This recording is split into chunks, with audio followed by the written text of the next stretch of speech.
What's up everyone, me JP2 here, and in today's video we have a little bit of a recap for the end of the year. Now I decided to make this because I really enjoyed all the level 50 Pokemon I ran, and I decided I wanted to run them each one more time. So I have one more battle with every single Pokemon that I have at level 50, and Zap Cannon Attack the Oxes because it just really would not be Spice without that thing. Now, it did cost a ton of Stardust over the time to build this, because all of these Pokemon I've spent, at the bare minimum, the amount of Stardust I've spent adds up to 5.5 million. Because all of the Pokemon that I caught in the wild, I assumed were at the maximum possible level to be found in the wild, and all the purified Pokemon have a pretty set price for it.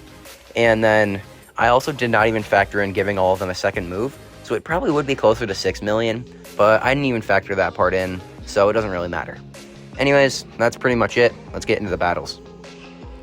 Okay, so hopping into the first battle featuring Gastly, and we get a terrible lead. We lead Galarian, Zapdos, and the Jellicent. Now, because counters resisted, this isn't the best lead, but Zapdos can still fight back because we can pretty easily force a shield with a threat of Brave Bird. So I'm going to probably actually bait, though, because I'm pretty sure they're going to shield. The opponent went for an Ice Beam, so it's pretty obvious we'd get one shot, and we do get the shield with the Ancient Power. Now, I will outpace them to the Brave Bird here, and from this range, Brave Bird will take them out. So we will be able to get switch advantage from him. The opponent then sends in Vigoroth, and this is fine. I switch into Haunter, though, just to save the Galarian Zapdos, because I do want to have like a little bit of an opportunity to get a couple extra counters off on the Vigoroth if necessary. So I switch into Haunter. Now I'm going for Shadow Punch here. I'm hoping they shield, because they might think I have Ice Punch, but they no-shield it. We also did have a CMP tie there, but if this is just another Body Slam, Haunter will live that, and despite being triple resisted, Counter will still do a lot of damage. Now, this Shadow Punch should take them out from this range, and it does. In the back, the opponent has Breloom, and that's amazing, because Gastly is going to also triple resist Breloom's moves, and the lick damage is going to do a ton. I decided to no-shield the Seed Bomb, and they just fully farm down Gastly. Thing's so darn glassy, but whatever, we take that game. Hopping to the next battle, featuring level 50 Glaceon, and we get a terrible lead, Glaceon into Ho-Oh. My entire team does not do very well in the Ho-Oh, but my best response is Melmetal. I will be able to go for a Rock Slide before they're able to go for a Sacred Fire, but if Sacred Fire gets the debuff, it would mean that Rock Slide wouldn't take them out. However, Rock Slide will still hit insanely hard, so I do expect them to shield even if we get debuffed. And they do get the debuff, which is unfortunate, but we should be able to just get a shield anyways, because Rock Slide would hit very hard. The opponent then sends in Dragonite, and I'm just going to overfarm, try and force him to throw, and I'm not shielding here. Now the opponent goes for a Dragon Claw. That doesn't take out Melmetal, and I can go for a Rock Slide here. My switch clock will come up, and now I can bring in Glaceon, and Glaceon should just be able to get a full farm down.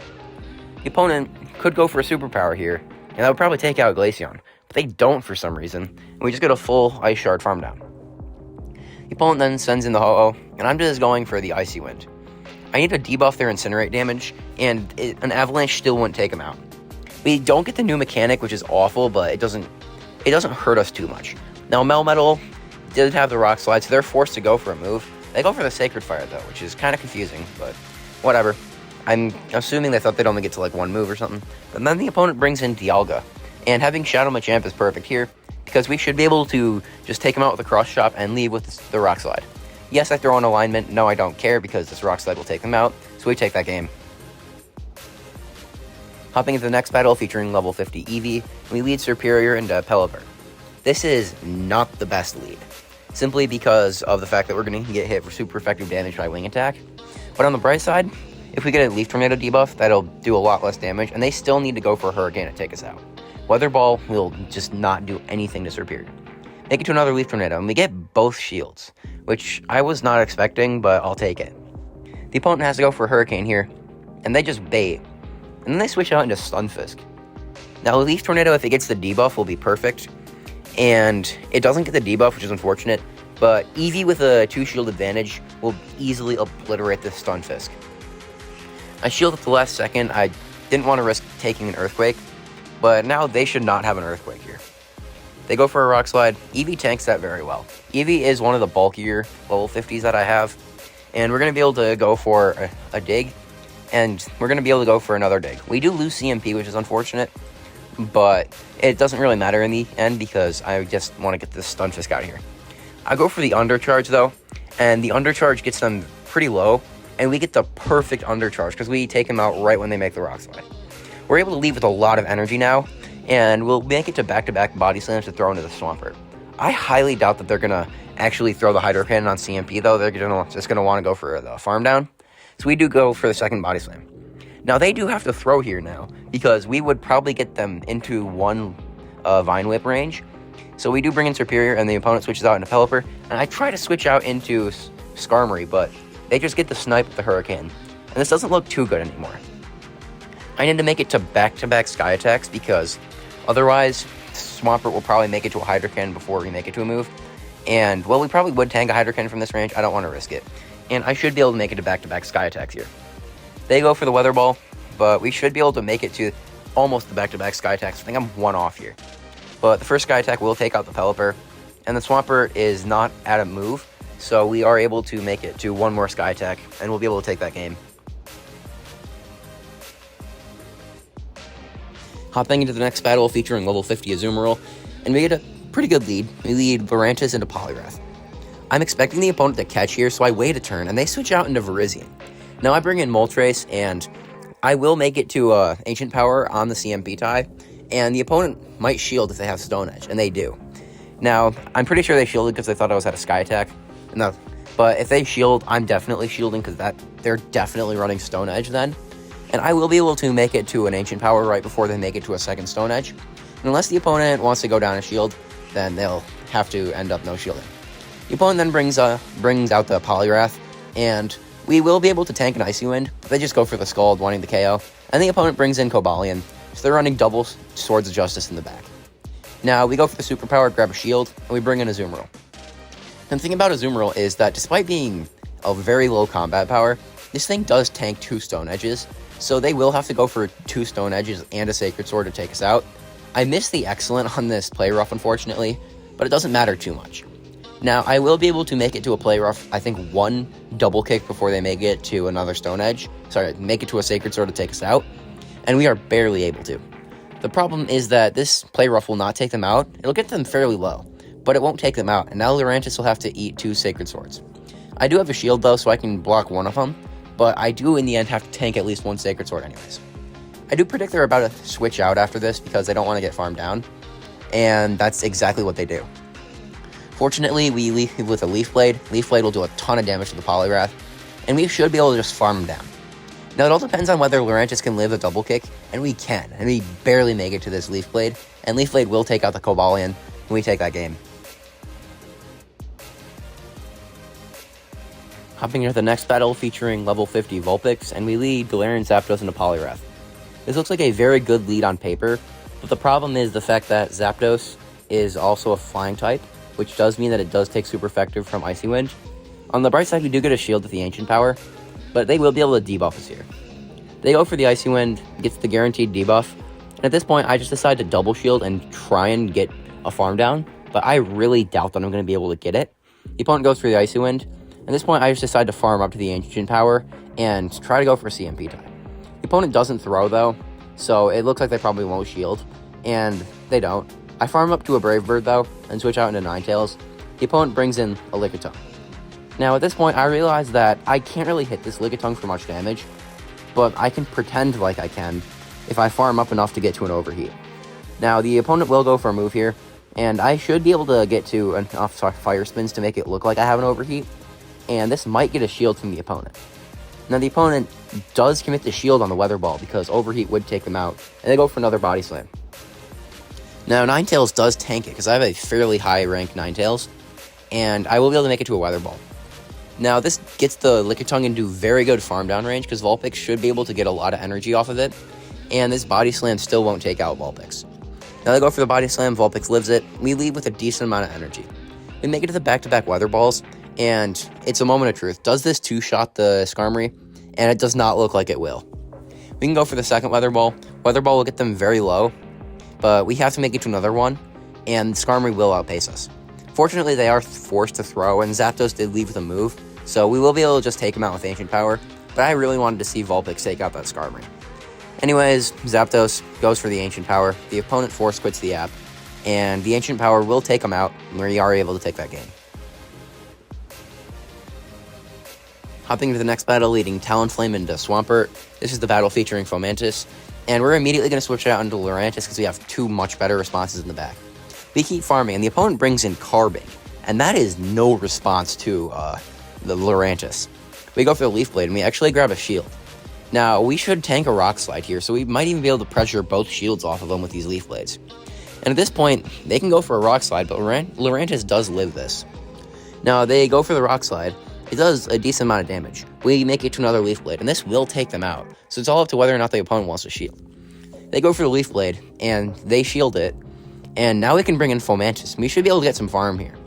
Now, this is one of the moments I'm glad Fomantis isn't a bug type, and so we should be able to just fully farm him down to Leafage. We have to shield the Rock Slide, but we do leave with a nice amount of energy. The opponent then brings in Poliwrath, so their team is just destroyed by grass types, and we have two of them. We can go for the back-to-back Leaf Blades, and Leaf Blades will just take out this Poliwrath, and it all depends on whether or not the Swampert will be able to farm us down. Come on, Fomantis. Fomantis gets the simultaneous KO, but we had Talonflame, so we take that game. Hopping into the next battle featuring Swablu, and we lead Electrode into Shadow Magnezone. So it's a nice spice by the opponent, but running Foul Play on Electrode is better here because Foul Play should be able to do a lot of damage. Foul Play connects surprisingly, and the opponent can't take us out with a single move here. They go for the Mirror Shot bait, and then we just farm them down, so questionable plays by this opponent. And then they bring in Trevenant. If there's one thing that you guys know about me, it's that I do not like Trevenant. I have refused to run it. And we're going to be walling it with Swablu. Now, the opponent even has to go for a move because they don't want to give up a second shield. But we can just bring in Swablu, and Trevenant is fully walled here. Unless they're running Foul Play, but, why would you do that? But they go for the Shadow Ball, and it does nothing. Swablu tanks it so well. And we're going to be able to go for an Aerial Ace. Aerial Ace will take out the Trevenant from this range, so it does depend on what they have in the back. And in the back, they have Meta Gem, so they're so weak to Swablu in the back. Now we can go for the Aerial Ace. Aerial Ace does some nice damage. And the nice thing about Metacham is that it gets hit for super effective with Astonish. Now the opponent even goes for a power-up punch, and we make it to another Aerial Ace. Now this will probably get a shield, and that leaves 2 shield Altaria to take out this Metacham. Now this is boosted Ice Punch, so I will have to shield it. And they will be able to go for the Ice Punch, but since we have the shields, it doesn't matter. And I can just commit to a full Dragon Breath farm down if I want. I go for the Sky Attack, though. Sky Attack, fully undercharge it. Still takes out the Metacham, and we take that game. Picking up a negative lead on the next match, we lead Ninetails into Toxapex. So I'm immediately switching out into Quagsire. Quagsire should be able to do pretty well into this Toxapex, and the opponent doesn't even switch out. Now we go for a Mud Bomb, and Mud Bomb does some nice damage. My best guess is the opponent is triple weak to Quagsire somehow, but if I were them, I'd still switch out because this is a dominant matchup for Quagsire. I know Quagsire wins CMP, so I'm comfortable farming up quite a lot. I go for a Mud Bomb. Mud Bomb takes out the Toxapex. In the back, they have Skarmory. Now, I would have personally switched out into that, but I don't know what this opponent was thinking. We go for a Stone Edge. Stone Edge does some nice damage, and the opponent will have to throw a move here because otherwise we'll make it to another Stone Edge. At this point, we can just bring in Ninetails afterwards. Ninetails can get a full farm down. Even if Skarmory makes a move, it's fine. Ninetails will tank a Brave Bird, I think. And they do make it to a move. Now, Ninetails will tank anything here. They go for the Sky Attack. It does some nice damage, but we live it. Now, I'm immediately switching into Wooper. And in the back, it's Carbink. And it's Wooper time. Now, we're going to go for the Mud Bomb. And Mud Bomb will do virtually nothing to the Carbink. But the opponent still gives up. Now, I really don't think that match was over. But that opponent certainly thought it did, so we are able to take that battle. What looks like a bad lead is actually amazing, because that Mamoswine was running Mud Slap. Then the opponent switches out into Gyarados, and we bring in Talonflame. Now, Gyarados should make it to 2 Cross Poisons, but if they don't get a boost on the first one, then we'll be fine. They don't get the boost, so Talonflame will tank a second one, and we'll leave on 100 energy. Now, this Talonflame does get the farm down, and they send an Umbreon. Now, I accidentally overfarm, and that's kind of unfortunate because I was at 100 energy anyways. We can go for the Flame Charge. Flame Charge will get no shielded. And I probably should have gone for the Fly here, but it doesn't matter too much. The opponent does shield it, so in the end, it really doesn't matter. And we get the Umbreon fairly low. We lead with a Leaf Tornado, and Leaf Tornado, if it gets the debuff, will be nice. But even if it doesn't, that's fine. The opponent can fire off a Foul Play. Superior will tank it, and hopefully we can make it to another Leaf Tornado. We go for another Leaf Tornado, and this Leaf Tornado will get the Umbreon fairly low. Now, we do get the debuff as well, so Fletchling has a pretty good chance of getting a farm down. Now, I no-shield this foul play because I know Mamoswine has virtually no fast move pressure, so Fletchling should just save the shields. We can go for the Fly. Fly does a ton of damage to the Mamoswine. At this point, I'm just thinking farm down, and I think I can just farm him down, and I should be able to just leave with enough energy to threaten this Umbreon. The opponent brings back in the Umbreon, and I make it to the back-to-back Aerial Aces, but unfortunately, Fletchling will get taken out by the Feint Attack, but Serperior can just get a farm down, so we are able to take that game. Hopping to the next battle featuring level 50 Meltan, and I decided to bring it into the Master League. I was really bored, and the opponent switches out into Togekiss, and I would have brought in Meltan here if it weren't for the fact that it would just get charmed down. Now we can go for a Rock Slide. Rock Slide will do some nice damage into this Togekiss, and hopefully we can make it to another one, and we will, before they make it to a move. Now they might shield, because they probably know they'll be able to get that shield back with an Aura Sphere or a Flamethrower, so I am going to have to shield here. Now at this point, I can probably just go for a farm down now, and this farm down will be pretty nice. So we will leave with 100 energy, and that's pretty threatening to anything. The opponent sends back in the Chandelure, but with double Rock Slides, this is fine. Now I can go for the Rock Slide, it gets a shield, and the opponent goes for a move here. At this point, I know I have to save a shield for Meltan. The poor thing will get wrecked no matter what, basically. We go for a Dragon Claw into the Chandelure, and this will come pretty close to taking him out. Dragon Claw does take him out, and in the back it's Darkrai. And I'm going to switch out into Meltan, and this thing, look at the Snarl damage. This thing is just getting torn apart by Snarl of all things. On the bright side, we will be able to make it to a Flash Cannon, and Flash Cannon will actually do a surprising amount of damage for being a 1,200 something combat power Pokemon. They're even forced to throw because we'd probably make it to another move. And Dragonite does have a superpower, so Meltan actually does put in a bit of work that game, and we take that game. Hopping into the next battle with level 50 Kirlia, and we lead Gyarados into Haxorus. This is very good because we can hit super effective with Dragon Breath, and this Haxorus is running Dragon Tail, unfortunately, which does mean that it's actually a neutral fast move. We switch on to Gardevoir and catch the Breaking Swipe. The opponent then brings in Talonflame, and I'm pretty happy to have baited this thing out because it would just wreck Kirlia. Now, we can just destroy the Talonflame with Gyarados now, so hopefully Kirlia is freed up in the back. Now we can bring in the Gyarados, and I'm going to go for the Aqua Tail as soon as not as soon as I get to it, before the Talonflame makes it to the next move. Now they do shield it, and I do have to shield this move in return, because otherwise it would probably take out Gyarados despite being a resistant Flame Charge. At this point, I can just go for a full farm down. Gyarados leaves with some nice energy. The opponent has Swampert in the back. They switch out into Haxorus. We bring in Kirlia, though, and Kirlia, look at the Magical Leaf damage. It's actually a lot. Now we're going for a Triple Axle. Triple Axle will probably get shielded, and they actually no-shield it for some reason. But we're just going to be able to farm him down with Kirlia now. They go for the Hydro Cannon. That would still probably take out Kirlia, but one more Magical Leaf takes him out, and we take that game. Hopping into the next battle featuring level 50 Voltorb, we lead Gyarados into Azumarill. Absolutely awful lead, so we switch out into Electrode. The opponent brings in Skarmory of all things, so yeah, it looks like they're kind of core broken by electric types. They even no-shield the Discharge, and so we'll just probably be able to fully farm it down. No move they have will take us out, so we will be able to tank any move. They go for the Sky Attack, Electrode tanks it, and at this point, I don't even know what this opponent would have in the back. And they have Abomasnow, so they definitely misclicked on the Skarmory. But whatever. We can make it to 2 foul plays. This foul play will come pretty close to KOing them or just grab a shield. Now the foul play does grab a shield. And at this point, I can just bring in Gyarados. Gyarados will be able to probably farm them down because Weather Ball won't do a lot to Gyarados. And we'll just be able to farm them. So the opponent does switch out into the Azumarill, but it's time to bring in level 50 Voltorb.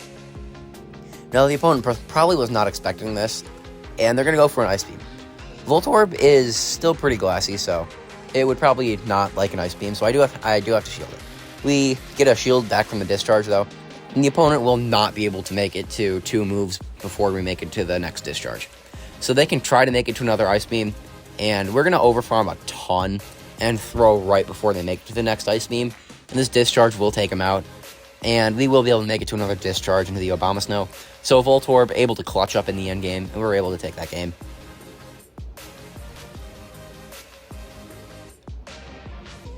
Hopping into the next battle, featuring level 50 normal Staraptor in the Open Master League, and we lead Dragonite into Kyogre. This is an insanely good lead.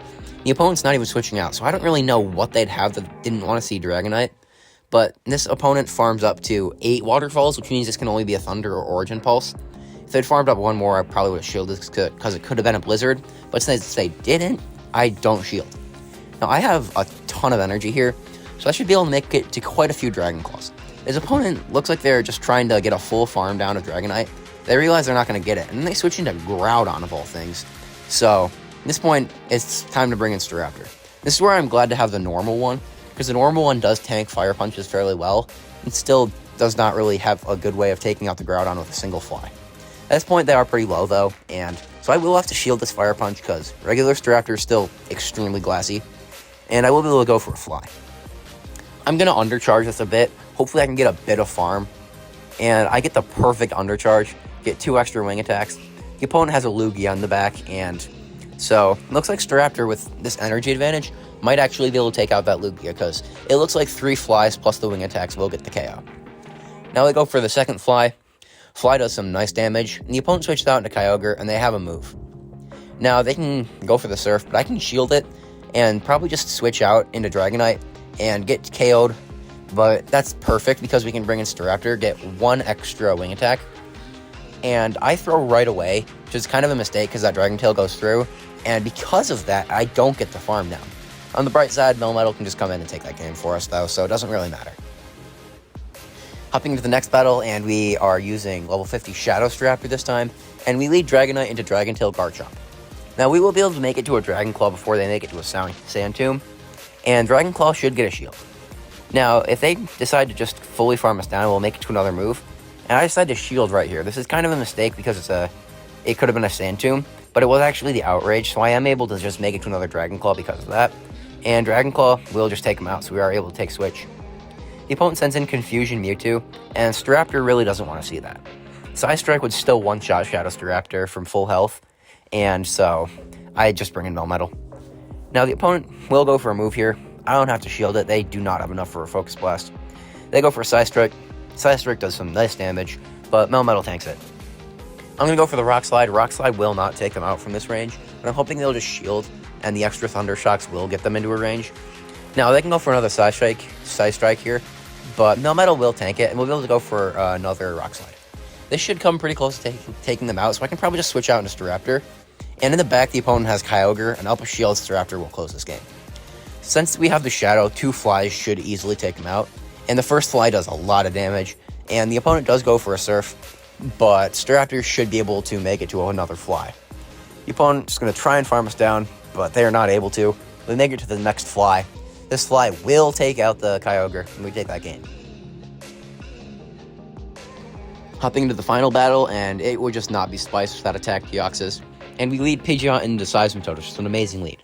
The opponent then switches out into Skeledirge, which is awful, because Steelix doesn't like Skeledirge, and Attack Deoxys dies to 2 Incinerates, so we have to stay in. We don't even get a shield with the Feather Dance, is unfortunate, but we should be able to make it to another Feather Dance on CMP. Throwing on CMP is risky here, because if we do end up not going for a CMP tie, and the opponent just chooses to overfarm, then we can take a lot of extra Incinerate damage, but the opponent does throw. We go for the next Feather Dance, and we actually grab a shield. We will make it to another move before they make it to... before they get a farm down, so you do have to throw. They go for the Disarming Voice, it takes out Pidgeot. But at this point, Attack Deoxys does live the Incinerates. Not comfortably at all, but comfortably enough. The opponent then sends in the Seismitoad, and we make it to a Zap Cannon. Now, this is resisted, but Zap Cannon nearly one-shots them, despite being resisted. We bring in Steelix, and the opponent has Venusaur in the back, and Psychic Fangs on the Steelix just allows us to take this game. Psychic Fangs number 1 gets no shielded, but the opponent will have to shield the next one. Fortunately, I have 2 shields though, so Steelix is fine. 2 shields Steelix beats practically everything in the meta, I believe. And we'll be able to go for the Psychic Fangs. Psychic Fangs will get the shield, and we'll just be able to make it to another Psychic Fangs before they're able to make it to back-to-back Frenzy Plants. Even if they make it to the back-to-back Frenzy Plants, Steelix will not get taken out by it, so it's a pretty easy game for us after this. We can go for the Psychic Fangs. Psychic Fangs will easily take out the Venusaur from this range, and we're able to take that game. Overall, this has been amazing first year to YouTube. I was so nervous when I uploaded my first video. I was very scared because I didn't know what you guys would think. Because I love my level 50s, but I just didn't know if other people appreciated them as well. You guys have shown me that you very much do appreciate them, and you guys have left so many positive comments, and I really appreciate it. Thank you guys for watching, and I guess I'll see you guys next year.